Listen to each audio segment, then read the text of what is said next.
முருங்கைப்பூவும் முட்டையும் சேர்த்து இன்னைக்கு பொரியல் பண்ண போகிறோம். முருங்கைப்பூ பொதுவாக கொஞ்சம் இளம் கசப்பாக இருக்கும். அது கூட முட்டை போட்டு சரி பொரியல் பண்ணாக்க நல்ல டேஸ்டாக இருக்கும். உடலுக்கும் ரொம்ப நல்லது.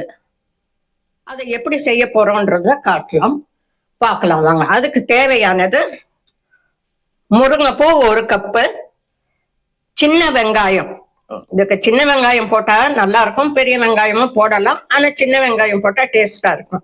சின்ன வெங்காயம், பச்சை மிளகாய், நான் 6 முட்டை எடுத்து வச்சிருக்கிறேன். கடுகு, உளுந்து, உப்பு, எண்ணெய், இதுதான் தேவை. எண்ணெய் காஞ்சதும் 1 ஸ்பூன் கடுகு, 1 ஸ்பூன் உளுத்தம் பருப்பு,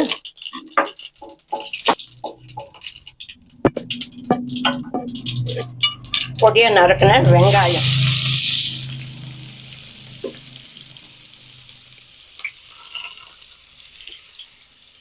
அதுலயே பச்சை மிளகாவும் போட்டு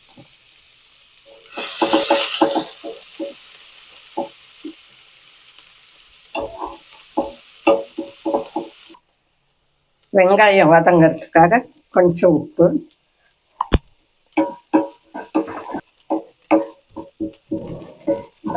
வெங்காயம் வதங்கிடுச்சு.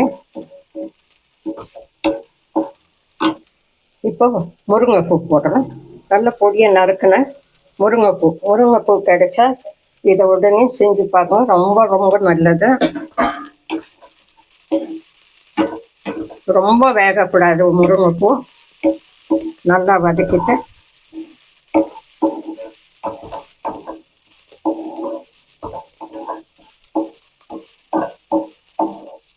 முருங்கைப்பூ வதக்கும் போதே வாசனை நல்லா இருக்கும். மீடியம் ஃப்ளேமில் வச்சு செய்யுங்க.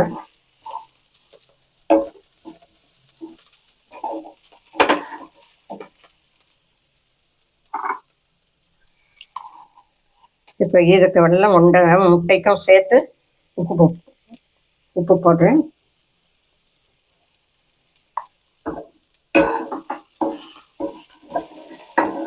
நல்லா வதங்கிட்டு ரொம்ப வேக விட வேண்டாம், அதனுடைய தன்மை கெட்டு போயிடும். இப்போ நான் 6 முட்டை எடுத்து வச்சிருக்கிறேன், அதில் போட்டு